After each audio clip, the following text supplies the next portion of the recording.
অসাধারণ। অসাধারণ ছিল ঘুগনিটা, দেখ এখনো আরো প্যাকেটে। হ্যালো, গুড মর্নিং গাইস, সবাই ভালো আছো আশা করি। সকাল সকাল এক গ্লাস জল দিয়ে আজকে সকালটা শুরু করছি।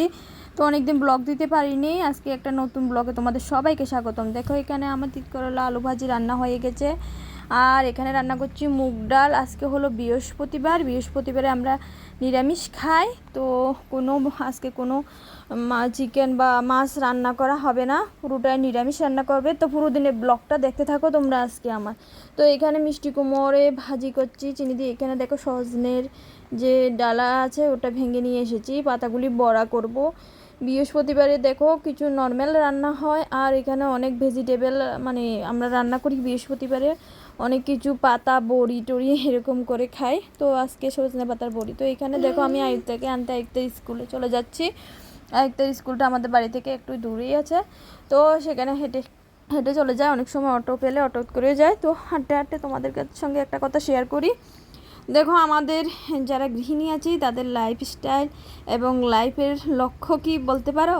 একটাই মনে হয়, আমার মনে হয় একটাই, যে সংসারটাকে কীভাবে ভালো রাখা যায়, বাচ্চাকে কবে স্কুল থেকে এনে ঠিকমতো খাওয়ানো, বাচ্চাকে পড়াশোনাতে কীভাবে অ্যাক্টিভ করা যায়, সংসারকে সমস্ত কাজ শেষ করে মানে সংসারটা কীভাবে ভালো রাখা যায়।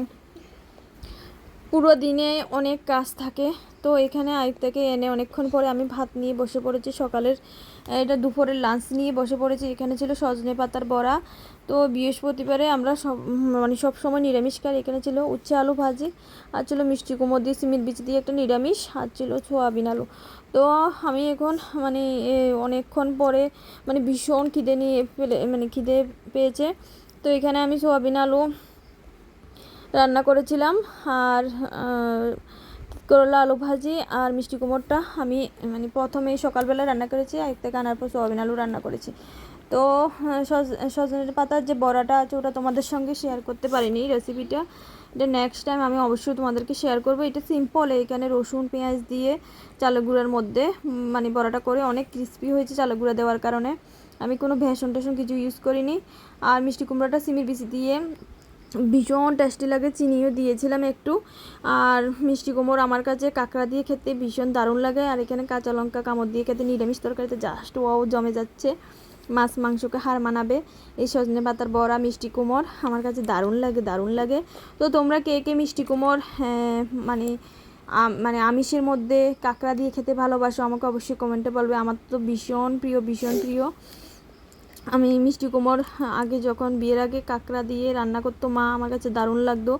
কিন্তু বিয়ের পরে স্বামীর বাড়ি আসার পরে স্বামী কাঁকড়া খায় না, অ্যালার্জির প্রবলেম, সেই কারণে কাঁকড়া আনা হয় না। অনেক বছর হয়ে গেছে কাঁকড়া দিয়ে মিষ্টি কুমড়া দিয়ে খাইনি, তো ওটা মিস করি। বাট এখনও পর্যন্ত বিয়ের পরে রান্না করে খেলাম না। আর বাপের বাড়ি গেলেও ওটা সবসময় সিজনে থাকে না, যে সময় যায় ওটা যায় না, সিজনে আমি যেতে পারি না। তো এখানে আমি খেয়ে নিচ্ছি। তো বলো তো কি এক হাতে মোবাইল ধরে এক হাতে ভিডিও করে, এখন স্ট্যান্ড তেমন কিছু কিনিনি, হাতে ধরে ভিডিও করতে হয়। তো এডিটিংও অনেকক্ষণ সময় লাগে, সংসারের কাজ টাজ করে বাচ্চার পড়াশোনা নিয়ে আর সময় হয় না এডিটিং করার। ইচ্ছা আছে যে প্রত্যেক দিন একটা ব্লগ করব, কিন্তু এত ব্যস্ততার মাঝে বিরক্ত লেগে উঠে যে ব্লগ করা ইচ্ছা হয় না। কিন্তু বিশ্বাস করো আমার ভীষণ ইচ্ছা আমি একজন ভালো ইউটিউবার হব, ভালো একজন কন্টেন্ট ক্রিয়েটার হব। তো আশা করি তোমাদের আশীর্বাদ থাকলে ভবিষ্যতে পারবো ওইটা। তো এখানে সোয়াবিন আলু দিয়ে খেয়ে নিচ্ছি নেক্সট। তো বৃহস্পতিবারে প্রত্যেকটা আইটেম খুবই সিম্পলভাবে রান্না করা হয়। কী বলো তো, পুরো সপ্তাহটা মাছ মাংস তেল ঝাল খেয়ে মুখটা গিয়ে হয়ে যায়, আর কিছু ভালো লাগে না। তখন নিরামিষ একদম কম তেলে রান্না করেছি। তো এটা আমাদের স্বাস্থ্যের পক্ষেও ভালো, আর তোমার কি বলো হেলদিও। তো আমরা কি করি, এখানে সোয়াবিনটা আমি আনাজি কলা আলু দিয়ে রান্না করেছি।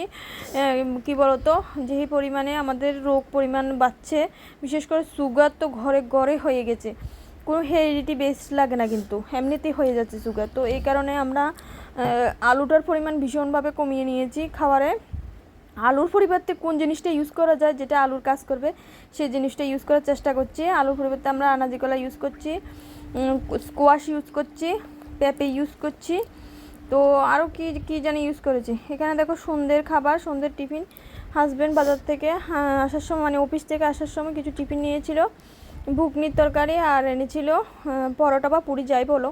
আমাদের এখানে তো ডাল পুরি তো কমই পাওয়া যায়, তো এমনি এমনি পুরি বা পরোটা এটাই। তো সবাইকে দেওয়ার পরে আরও এতগুলি অবশিষ্ট ছিল, তো আমি দুটোই খাবো, এতটি খাবো না। আমি পরোটা বা পুরি খুব কম পরিমাণে খাই। তো আমার মানে ছোটো বেবি আছে, ও খাবে একটু, আর আমি খাবো। এখানে আটটা সকালের জন্য রেখে দেবো, সকালে টিফিন হয়ে যাবে। তো কার কার কাছে ঘুগনি তরকারি ভালো লাগে অবশ্যই আমাকে কমেন্টে বলবে।